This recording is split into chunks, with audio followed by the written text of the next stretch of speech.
গুৱাহাটীত দ্ৰুতবেগী ডাম্পাৰ খুন্দাত এগৰাকী মহিলাৰ মৃত্যু দেওবাৰে নিশা বেলতলা তিনিআলি সংঘটিত হৈছে ভয়ংকৰ পথ দুৰ্ঘটনা জনসংযোগ বিভাগৰ অৱসৰপ্ৰাপ্ত যুটীয়া সঞ্চালক মনোৰমা বৰুৱাৰ মৃত্যু হয় নিশা এখন ব্যক্তিগত চিকিৎসালয়ত মৃত্যু হয় মনোৰমা বৰুৱাৰ মহানগৰ আৰক্ষী সম্প্ৰতি জব্দ কৰিছে দুৰ্ঘটনা সংঘটিত কৰা ডাম্পাৰখন বৰ্তমানেও পলাতক হৈ আছে ডাম্পাৰখনৰ চালক মৃত মনোৰমা বৰুৱা আছিল একাধাৰে লেখক কবি অভিনেত্ৰী বহু অসমীয়া ধাৰাবাহিক নাটকত অভিনয় কৰিছিল মনোৰমা বৰুৱাই আলোকচিত্ৰ মুহূৰ্ত দেখুৱাইছো এগৰাকী হৈছে মনোৰমা বৰুৱা আৰু অতিকৈ দুখ লগা এক কথা দুৰ্ভাগ্যজনক এক ঘটনা সংঘটিত হৈছে ডাম্পাৰ খুন্দাত মৃত্যুক আকোৱালিলে এগৰাকী মহিলাই গুৱাহাটীত দ্ৰুতবেগী ডাম্পাৰ যে দৌৰাত্ম সেয়া নিতৌ অব্যাহত আছে আৰু যাৰ পৰিণতিত এগৰাকী মহিলাৰ বিয়োগ হয় বেলতলা তিনিআলিত এই ভয়ংকৰ দুৰ্ঘটনাটো সংঘটিত হৈছিল জনসংযোগ বিভাগৰ অৱসৰপ্ৰাপ্ত যুটীয়া সঞ্চালক মনোৰমা বৰুৱাই এয়া মৃত্যুক আকোৱালিব লগা হৈছে দ্ৰুতবেগী ডাম্পাৰৰ দৌৰাত্মৰ ফলশ্ৰুতিত মহানগৰ আৰক্ষী যান-বাহনৰ এই গতিৰোধ আচলতে নিয়ন্ত্ৰণ কৰাৰ ক্ষেত্ৰত কৰবাত যেন ব্যৰ্থ হৈছে এই অভিযোগ উত্থাপন কৰিছে এটা সচেতন লোকে কাৰণ নিতৌ গুৱাহাটী মহানগৰীত এনেধৰণৰ ঘটনা সংঘটিত হৈছে ডাম্পাৰ দৌৰাত্মক কিন্তু ৰুধিবলৈ মহানগৰী স্মাৰ্ট আৰক্ষী কিন্তু সক্ষম হোৱা নাই আৰু এই সন্দৰ্ভতে সবিশেষ জানিবলৈ আমি পোনপটীয়াকৈ লাইভত যাবলৈ যত্ন কৰিম কৌশিক আছে আমাৰ সৈতে কংকন আছে আমাৰ সৈতে কংকন পোনে পোনে আপোনাৰ কাষলৈ গৈছো জনসংযোগ বিভাগৰ অৱসৰপ্ৰাপ্ত যুটীয়া সঞ্চালক মনোৰমা বৰুৱাৰ মৃত্যু হৈছে কিন্তু মহানগৰীত আমি নিতৌ দেখিবলৈ পাইছো যে এই দ্ৰুতবেগী ডাম্পাৰসমূহৰ দৌৰাত্ম যথেষ্ট বৃদ্ধি পাইছে কিন্তু প্ৰশাসনে এই সমূহ বাহনক নাকি লগাবলৈ কিন্তু সক্ষম হোৱা নাই আপোনাৰ পৰা সবিশেষ জানিম কংকন কৃষ্ণা জনসংযোগ বিভাগৰ এগৰাকী প্ৰাক্তন বিষয়া আছিল মনোৰমা বৰুৱা আৰু এই ঘটনাটো হৈছিল দেওবাৰৰ নিশা আৰু আমি যদি ক'বলৈ যাওঁ দেওবাৰৰ নিশা প্ৰায় 7 বজাৰ পৰা 8 বজাৰ ভিতৰত এই ঘটনাটো সংঘটিত হৈছিল আৰু মই যিটো স্থানত উপস্থিত আছোঁ সেয়া হ'ল বেলতলা তিনিআলি ট্ৰেফিক পইণ্ট আৰু এই ট্ৰেফিক পইণ্টটোতে সেই দেওবাৰৰ নিশা দুৰ্ঘটনাটো হৈছিল মনোৰমা বৰুৱাৰ আৰু এখন ডাম্পাৰে মনোৰমা বৰুৱাক প্ৰচণ্ডভাৱে খুন্দা মাৰিছিল আৰু তাৰ পাছতেই এজাইল হস্পিটেলত তেখেতক এডমিট কৰোৱা হৈছিল ততাতৈয়াকৈ আৰু 11:45 তেখেতৰ মৃত্যু হৈছিল এজাইল হস্পিটেলত কিন্তু তাৰ পূৰ্বতে এটা কথা কৈ ল'ব বিচাৰিছিলোঁ এয়া হ'ল বেলতলা ট্ৰেফিক পইণ্ট আৰু সেইদিনাখন যিটো সময়ত আচলতে ঘটনাটো সংঘটিত হৈছিল সেয়া আছিল 7 বজাৰ পৰা 8 বজাৰ ভিতৰত এটা প্ৰশ্ন হৈছে যে সেই সময়ত সেই ডাম্পাৰখন কি ধৰণে মহানগৰীৰ ভিতৰত প্ৰৱেশ কৰিলে বালি ভৰ্তি চিমেণ্ট ভৰ্তি সেই ডাম্পাৰখন কাৰণ নিশা 10 বজা পৰ্যন্ত কোনো গধুৰ বাহন মহানগৰীৰ ভিতৰত প্ৰৱেশ কৰিব নোৱাৰে সেয়া নীতি নিয়ম পূৰ্বৰ পৰাই বাহাল আছে বা পূৰ্বৰ পৰাই সেই নীতি নিয়ম বান্ধি দিয়া হৈছে কিন্তু তাৰ পাছতো বশিষ্ঠ আৰক্ষী ইয়াতে যান-বাহন আৰক্ষী উপস্থিত থাকে বশিষ্ঠ যান-বাহন আৰক্ষী ইয়াতে ট্ৰেফিক নিয়ন্ত্ৰণ কৰি থাকে যান-বাহন নিয়ন্ত্ৰণ কৰে কিন্তু তাৰ পাছতো সেই ডাম্পাৰখন বশিষ্ঠৰ পৰা বেলতলা তিনিআলি ট্ৰেফিক পইণ্ট অভিমুখে কি ধৰণে প্ৰৱেশ কৰিব পাৰে কাৰণ বেলতলা যিটো ট্ৰেফিক পইণ্ট সেই ট্ৰেফিক পইণ্টত কেইবাগৰাকীও যান-বাহন আৰক্ষী নিয়োগ থাকে তাৰ পৰিৱৰ্তে বশিষ্ঠ আৰক্ষী থানাৰ সন্মুখত বা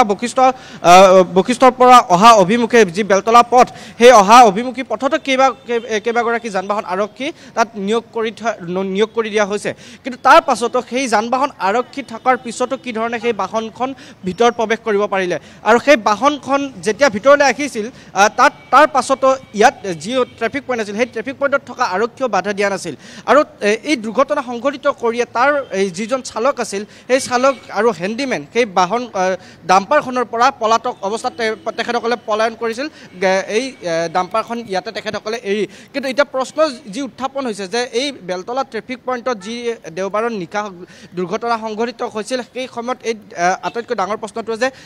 10 বজাৰ পূৰ্বে যিসমূহ গধুৰ বাহন আছে সেয়া প্ৰৱেশ কৰিব নোৱাৰে আৰু তাৰ পাছতো সেই ডাম্পাৰখন কি ধৰণে প্ৰৱেশ কৰিছিল যাৰ ফলত আৰু প্ৰৱেশ কৰাৰ পাছতো এটা কথা উল্লেখ কৰিব লাগিব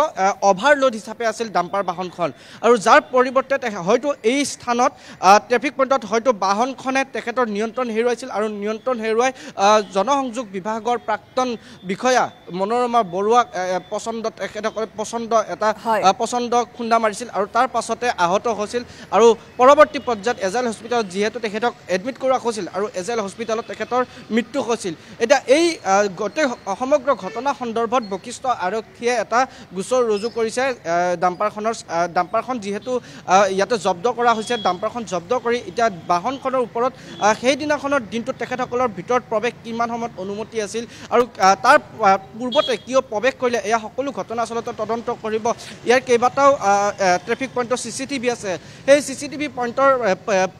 ফুটেজ তেখেতসকলে পৰীক্ষা কৰিব কিন্তু ঘটনা দেওবাৰৰ নিশা সংঘটিত হৈছিল সোমবাৰৰ দিনটো পাৰ হৈ গ'ল তাৰ পাছতো এই ঘটনা সন্দৰ্ভত এজন সেই চালকগৰাকীক এই মুহূৰ্তলৈকে গ্ৰেপ্তাৰ কৰিবলৈ সক্ষম হোৱা নাই বশিষ্ঠ আৰক্ষীয়ে আৰু তাৰ উপৰিও আৰু এটা কথা যে সেই বশিষ্ঠ আৰক্ষীয়ে কি ধৰণে সেই ডাম্পাৰখন আচলতে ভিতৰত প্ৰৱেশ কৰিব দিছিল সেয়া প্ৰশ্ন উত্থাপন হৈছে আৰু এই সমগ্ৰ ঘটনা সন্দৰ্ভত আৰক্ষী শীৰ্ষ বিষয়া এই সমগ্ৰ ঘটনাটো তদন্ত কৰিছে কিন্তু এই ঘটনাটোৰ সৈতে জড়িত থকা ডাম্পাৰখনৰ চালক হেণ্ডিমেন দুগৰাকীয়ে এই মুহূৰ্তলৈকে পলাতক অৱস্থাত আছে আৰু হয়তো এই সমগ্ৰ ঘটনা যি তদন্ত আছে সেই তদন্ত প্ৰক্ৰিয়াৰ শেষত আচলতে এই বাহনখনৰ যিহেতু প্ৰৱেশৰ অনুমতি নাছিল তাৰ পাছতো কি ধৰণে প্ৰৱেশ কৰিলে সেইকাৰণে আমি কৈছো কংকন আজি মনোৰমা বৰুৱা কাইলৈ অন্য কোনোবা এনেদৰে প্ৰত্যেক দিনাই ডাম্পাৰ দৌৰাইতমত ইজনৰ পিছত সিজনে মৃত্যুক আঁকোৱালি থাকিব কিন্তু কথাটো তেনেকুৱা নহয় আৰক্ষী যথেষ্ট কঠোৰ হ'ব লাগিব তৎপৰ হ'ব লাগিব নিশাৰ ভাগত যদি অভাৰলোডেড এইসমূহ ডাম্পাৰৰ চলাচল নিষিদ্ধ আছিল বা পৰিবহণৰ আইন অমান্য কৰি যদি সেই বাহনখন সোমাইছিল তেতিয়াহ'লে চালকজনকো উচিত শাস্তি প্ৰদান কৰাটো কিন্তু প্ৰয়োজনীয় কংকন নিশ্চয়কৈ সেই চালকগৰাকীক উচিত শাস্তি প্ৰদান কৰা হ'ব সেয়া নিশ্চয়কৈ কিন্তু তাৰ পূৰ্বতে চালকগৰাকীক শাস্তি দিয়াৰ পূৰ্বতে আন এটা কথা ক'বলৈ বিচাৰিছোঁ যে সেই বাহনখন চালকগৰাকীয়ে নিজে তেখেতে প্ৰৱেশ কৰিব নোৱাৰে কাৰণ তাত কোনোবা মানুহৰ সহযোগ থাকিব লাগিব সেই বাহনখন প্ৰৱেশ কৰিবলৈ দিয়াত কাৰণ বেলতলা ট্ৰেফিক পইণ্টৰ পৰা যদি বশিষ্ঠ আমি যদি কথা ক'বলৈ যাওঁ বশিষ্ঠৰ পৰা বেলতলা প্ৰৱেশ কৰিবৰ কাৰণে তাত কেইবাগৰাকী আৰক্ষী নিয়োগ হৈ থাকে বা কেইবাগৰাকী যান বাহন আৰক্ষী থাকে তো সেই